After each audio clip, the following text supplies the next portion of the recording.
Hi everybody, it's Ann again, and Drew. He's part of the frame, but how much he's going to talk is entirely up to him. It's possible he won't talk at all. Yeah, today's video is going to be super chill. I'm going to talk in front of the camera the way I'd talk to a friend. So yeah, grab a cup of coffee or tea. I'm having green tea, but I'm still waiting for it to cool.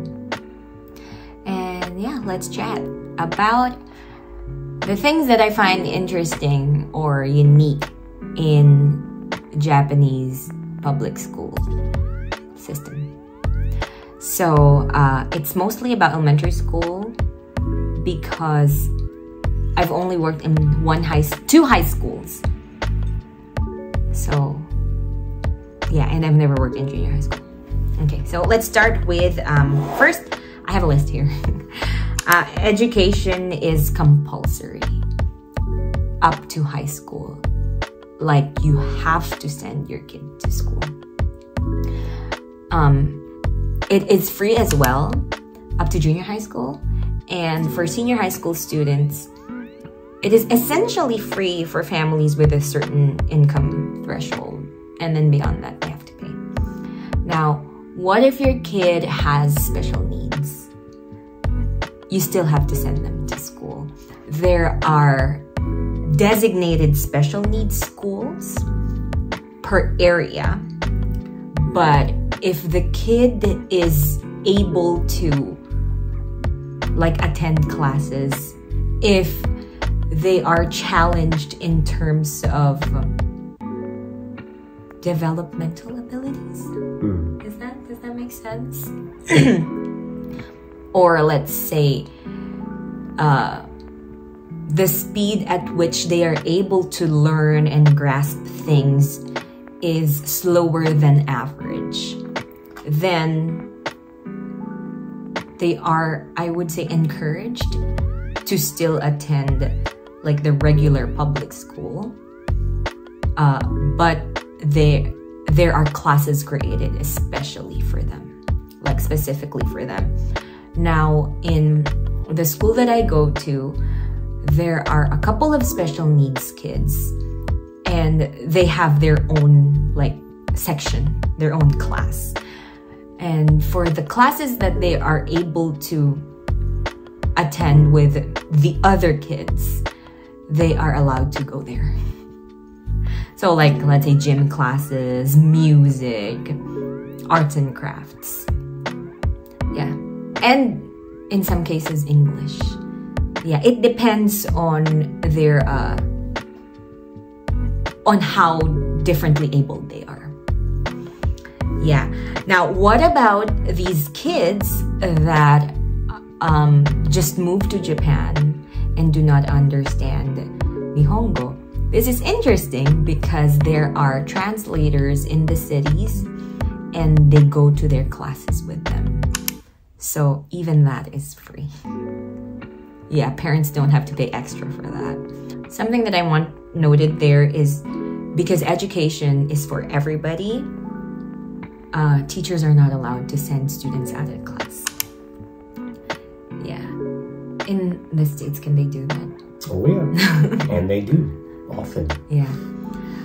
Let's say a kid is misbehaving, they can't send the kid out of class. Yeah, they have to stay there and discipline a kid in a different way. Yeah. So there, that's number one. Is my tea okay? Number two, a lot of the kids' personal items are the same or similar. Backpacks? Yes, backpacks. They might be different colors, but they're all the same style. Same built. Yeah. It's called randoseru. Yeah. And it's extremely expensive. Yep. It's a good thing school is free because the bags cost a lot.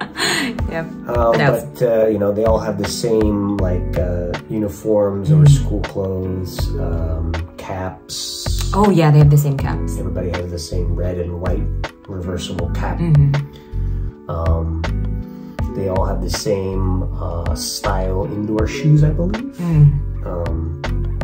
They might be in junior high school, I think they have like different colors for different classes. Like first graders are blue, second graders are green, third graders are red or something like that. But they're all the same style. Yeah, they all have the same helmets that they have to wear if they're riding bikes. And elementary school kids are required to wear that outside, outdoors, right? Aren't they? Yeah, if they're...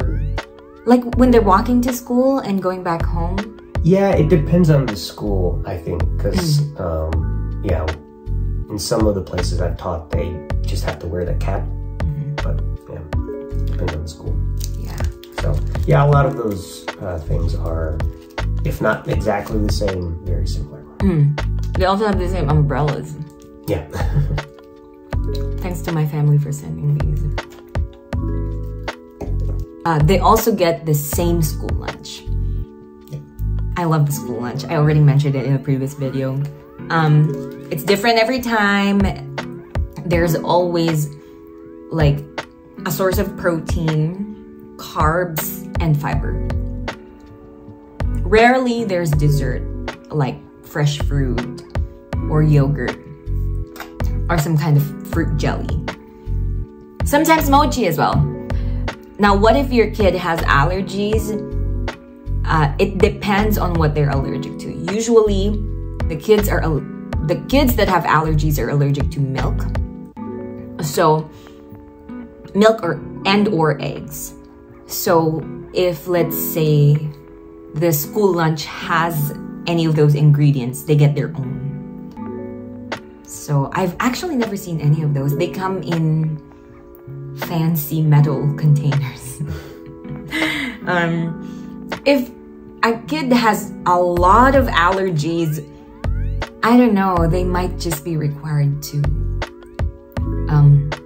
bring their own bento. Yeah, I've seen a few kids who bring their own lunch to school. I think probably because they do have those very specific or very broad allergies. So you're allowed to do it, but only in special cases. Yep. If Otherwise, you have to have the school lunch.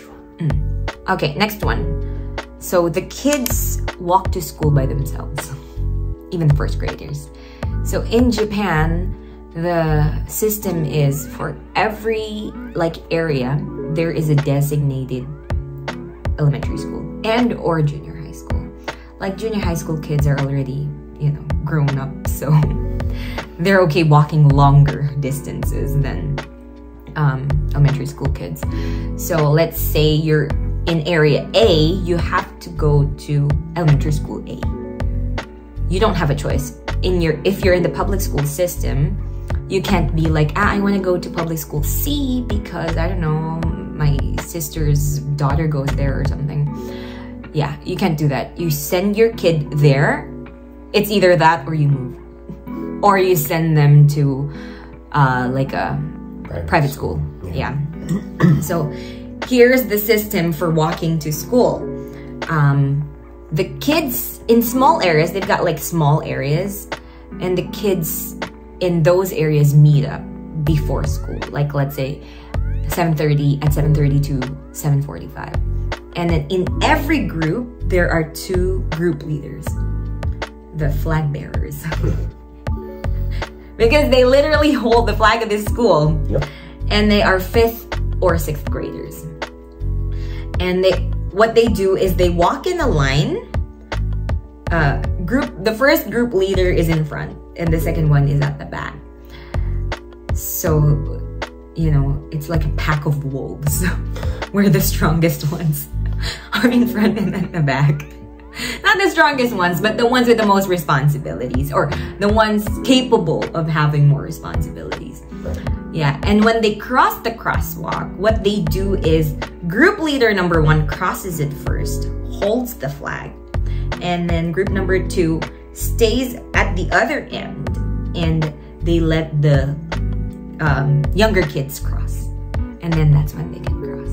Once everybody has reached the other end of the street, that's when group leader A, the first group leader, stands in front of the line again, and the second group leader stands at the back of the line again. Yeah. Do they do that when they go home? I don't think. I don't know. Oh yeah, actually I don't know because I go home much later than the kids. Yeah, exactly. Yeah. Okay, so yeah, they are given a lot of responsibilities for them to, like, not a lot of responsibilities, but age appropriate responsibilities for them to, I don't know, I guess feel a sense of community, right? What other responsibilities are they given? Cleaning. That's a big one. Oh yeah. Kids have to clean the school. Even the toilets. There are no janitors or janitresses or cleaning staff. There is usually one, how do we call them? Assistant who takes care of the school lunch. Don't worry, they don't have to cook it. They just get it from the school lunch center and they just have to sort everything per class. Yeah, there's one assistant for that, but they only clean the teachers' toilets, the lockers, and not even the common spaces. Kids have to do that on their own. Nowadays, a lot of schools do have somebody come in to disinfect like doors and stuff because of COVID. But yep, other than that, kids have to do it all. There's always that sense of community. There are also committees. This one I only found out 2 weeks ago. So I thought 6th period was off, but then the students were like having meetings and everything. From 4th, 5th, and 6th graders were having meetings. And I asked about it, and they were committees. So like there are, oh my God, of course they have a student council. There's a committee for broadcasting. So, you know, at lunch, they explain to you what you're eating, how many calories you're getting. If there's some kind of theme, like if it's Chinese New Year, they're gonna say, this is Chinese theme. Or if it's, yeah, if the ingredients are from a specific prefecture, yeah, they say that in the broadcasting system. So yeah, there's a broadcasting team, committee. I don't know what the other committees are. I'm sure there's some kind of music committee. Yeah, so everything that happens in the school, they make sure, well, the teachers make sure that the kids are involved. Drew mentioned the uniforms, but actually elementary school kids don't get uniforms. They just get gym uniform. Right. Yeah. Yeah. Otherwise, they're allowed to wear whatever they want. They're allowed to wear short shorts. Yeah. I attended a Catholic school from, oh wow, even my university. Wow. I just realized that, from kindergarten to university. And there was always a dress code. But here, kids are allowed to wear short shorts if they want. Yeah. Why not? Yeah, it's only when you get to junior high school that you have to start wearing uniforms.